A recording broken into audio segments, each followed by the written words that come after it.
Bonjour, il y a très longtemps que je n'ai pas publié de vidéo et aujourd'hui c'est dans une série relativement rare, c'est la série Books I Borrow. Elle s'appelle Books I Borrow, le titre est anglais parce que les premières vidéos que j'avais faites étaient à partir de livres que je venais d'emprunter à la BU avant même de les avoir lus et qui étaient principalement en anglais. Donc j'avais commencé à les enregistrer en anglais.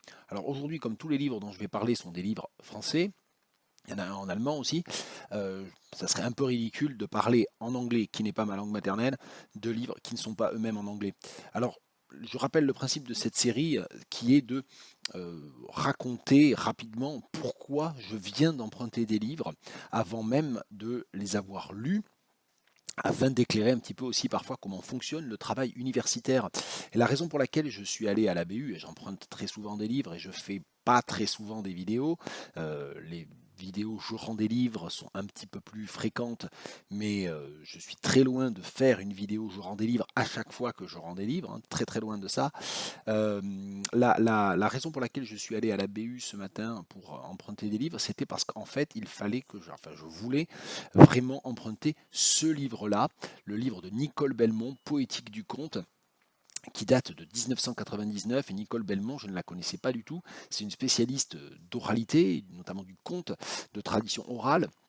Et la raison pour laquelle j'en ai entendu parler, c'est que je me suis entretenu 2 heures jeudi dernier, c'était tout à fait passionnant, avec Laurent Vanini, qui est artiste en résidence à l'université de Tours pour toute l'année, et avec qui je vais avoir la chance de travailler régulièrement. Et Laurent Vanini, c'est un traducteur. Il traduit notamment beaucoup de textes de non-fiction et de fiction, des essais, mais aussi des romans, de l'américain, de l'anglais plus généralement. Il a même traduit tout récemment, ça n'est pas encore paru, un livre de Ngugi wa Thiong'o. Donc voilà, on a plein de sujets d'intérêt commun. Et il m'a dit qu'il avait beaucoup travaillé à partir donc, de Nicole Belmont. Il a mentionné ce livre, entre autres, dans nos échanges, comme ça, et ça m'a vraiment donné envie de le lire. Alors, en allant chercher sur les rayonnages, parce que ça n'était pas un ouvrage en magasin, ce livre de Nicole Belmont, j'ai un petit peu fouiné, farfouillé, et sur les mêmes rayonnages, en fait, j'ai vu ceci dont j'ignorais que ça existait. J'avoue que ça a piqué ma curiosité, le dictionnaire Don Juan de Pierre Brunel. Comme j'étais pas très loin des rayonnages de littérature du XXe siècle, j'ai avisé un Michel Butor que je ne connaissais pas, mais c'est normal parce que Michel Butor, je crois qu'il a écrit un petit peu plus de 1000 livres en tout, et ce sont des trièdres. C'est un texte de 2011 publié aux éditions Ancrage Co. Et c'est très intéressant parce qu'en fait, c'est sur des linotypes de Jean-Marc Scanré, hein, je ne connaissais pas. Voilà, donc déjà, comme souvent dans toute la production de Butor, la production pléthorique de Butor dans les 20-25 dernières années de sa vie, il a beaucoup collaboré et travaillé avec des artistes. Il a donc écrit des trièdres et c'est 24 poèmes dont le principe, j'en lis un, est de s'imaginer comment on vivait avant telle ou telle invention. Et ça m'a pas mal amusé parce que il y a c'est le sujet en fait d'un certain nombre de mèmes sur les réseaux sociaux, hein, de dire je sais pas quoi a été inventé en 1581, les gens avant 1581, people before 1581. Donc évidemment, si vous voyez pas du tout de quel type de mème je parle, vous comprenez pas de quoi je vous parle. Mais c'est amusant parce qu'en fait, en 2011, il a écrit 24 poèmes qui sont sur le même principe que ces mèmes. Je vous en donne un exemple. Avant vitrocéramique, comment donc cuisinait-on? Le gaz et ses flammes bleues, la cuisinière à charbon, la marmite suspendue dans l'âtre sur les tisons, brochettes sur des brasiers. Maintenant notre cuisine est propre comme un sous-neuf, elle est comme une vitrine où les robots ménagers font presque tout le travail, quand nous montrons aux amis nos restes de savoir-faire. Ah, c'est un petit côté un petit peu boomer hein, comme, comme principe, mais bon, c'est voilà, enfin, c'est Butor. Moi, je suis un peu inconditionnel de Butor. Et toujours sur les mêmes rayonnages, ou presque, j'ai emprunté ce livre de François Bon que je n'avais pas lu, enfin que je ne connaissais pas.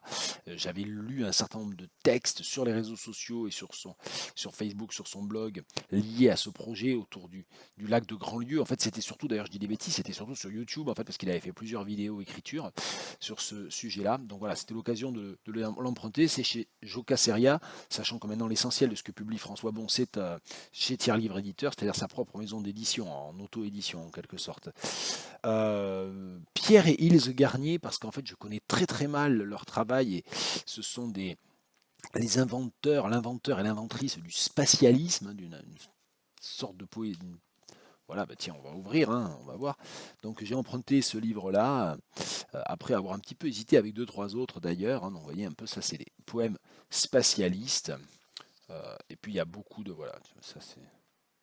Tiens, mais je vais vous lire celui qui est sur la page de droite, de gauche d'ailleurs. Je suis mal latéralisé, alors en plus le retour vidéo c'est toujours compliqué. Donc sur la page de gauche, voilà, donc ça je vous ai montré comment il se présentait, maintenant je vais vous le lire.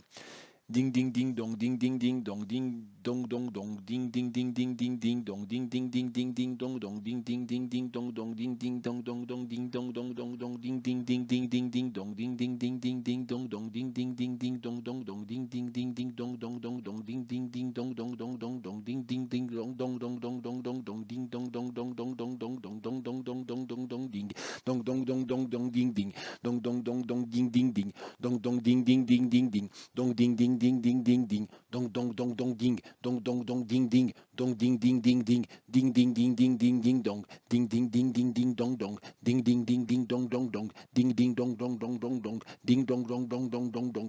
J'arrête. Je me suis arrêté là, hein, je vous ai pas fait celle-là. C'est totalement improvisé, j'avais même pas regardé exactement comment se configurer les dings et les dongs, j'avais juste vu vite fait le poème. Bon, c'est n'importe quoi cette vidéo, comme d'habitude. Ça, je l'ai emprunté parce que c'était à la... Parce que bah, j'ai parlé tout à l'heure des mèmes, c'est un sujet qui m'intéresse. Et donc voilà, ça vient juste de paraître chez CNRS Éditions, Est-ce que tu m'aimes, de François Jost. Je vous montre la couverture parce que c'est vraiment amusant. Donc je l'ai feuilleté, ça va être un apport intéressant en termes d'anthropologie et de médiologie sur cette question-là. Ça, c'était vraiment sur les tables, les présentoirs des nouveautés. Et puis, alors pas du tout dans les nouveautés, mais un petit peu dans la foulée de mes fouinages en littérature française. Il y avait la littérature allemande qui est pas loin. Et je me suis dit récemment que ça faisait longtemps que j'avais pas vraiment lu d'allemand de manière sérieuse, autrement qu'un article par-ci par-là.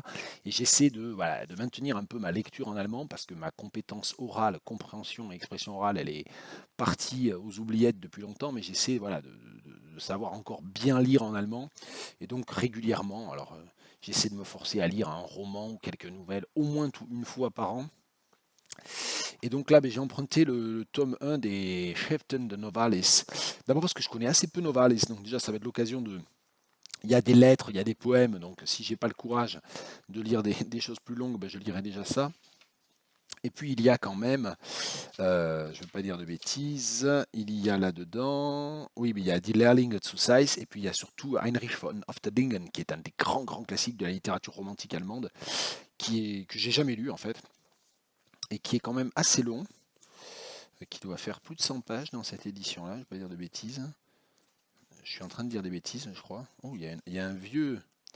Oula, il y a une vieille fiche d'emprunt de 1997, à l'époque où c'était encore avec des papiers carbone, donc c'est le double en fait, c'est quand on écrivait soi-même au stylo.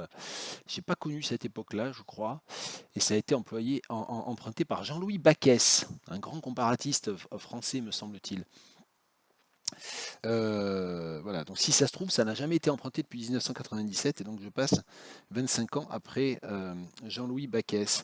Ouais, je suis en train de chercher, oui, dans Heinrich von Ofterdingen, qui commence à la page 195 dans cette édition et qui s'arrête à la page, ouais, presque 300 et quelques. Ouais, il y a 100 pages bien tassées. Je ne sais pas si j'aurai le temps. Je remets le précieux petit ticket Jean-Louis Bacchès dedans.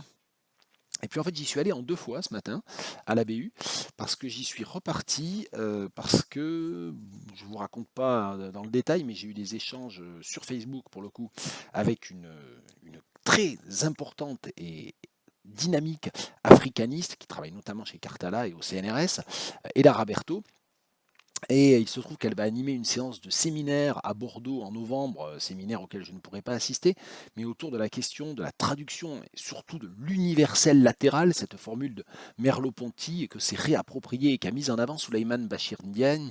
Et je me suis dit que c'était l'occasion de enfin emprunter ce livre de Souleymane Bachir Diagne qui est sorti l'an dernier, je crois, et que je n'avais toujours pas lu et que l'ABU possède. Ça m'évitera, ça me fera 18 € d'économie. Donc je vais aller lire ça de l'an langue à langue, l'hospitalité de la traduction. Et c'est amusant parce que par une sorte d'élément circulaire, quand on a discuté un peu à bâton rompu jeudi matin avec Laurent Vanini, il m'a dit qu'il détestait cette notion, enfin il n'a pas dit ça comme ça, mais enfin qu'il n'était vraiment pas du tout d'accord avec cette notion de l'hospitalité, de la traduction comme hospitalité. Donc je pense que je vais lire ça, puis je vais aller le provoquer un petit peu lors de nos prochains échanges. Et puis sur les rayonnages juste à côté de Souleymane Bachir Diagne, parce que là c'était les codes 300, donc plutôt sciences sociales, linguistique, sciences sociales, sociolinguistique. J'ai emprunté ce recueil d'articles hybride linguistique sous la direction d'Henri Boyer chez l'Harmattan, parce que je vais assurer une séance de séminaire en M2 appropriation des langues et diversité linguistique. Et il y a des choses là-dedans qui vont sans doute m'aider à être un petit peu moins amateur, un petit peu moins imposteur dans ce séminaire-là. Et celui-là aussi, Adieu Babel, de Michael Harrod, qui est traduit de l'anglais par, citons les traducteurs, Naïma Carthew, mais c'est paru aux éditions Assimile, bizarrement. Je ne savais pas que les éditions Assimile faisaient autre chose que des méthodes de langue. C'est amusant qu'il publie Adieu Babel, enfin, c'est pas amusant, c'est certainement pas une coïncidence. Mais voilà, donc Le monde extraordinaire des polyglottes, je ne sais pas du tout ce que c'est que ce livre, mais en le voyant sur les rayonnages et en le feuilletant, je me suis dit que voilà, ça risquait de m'intéresser. Voilà, c'était Books I Borrow en français et avec une lecture improvisée d'un poème spécialiste Ding Dong Ding Dong. Bien, à bientôt.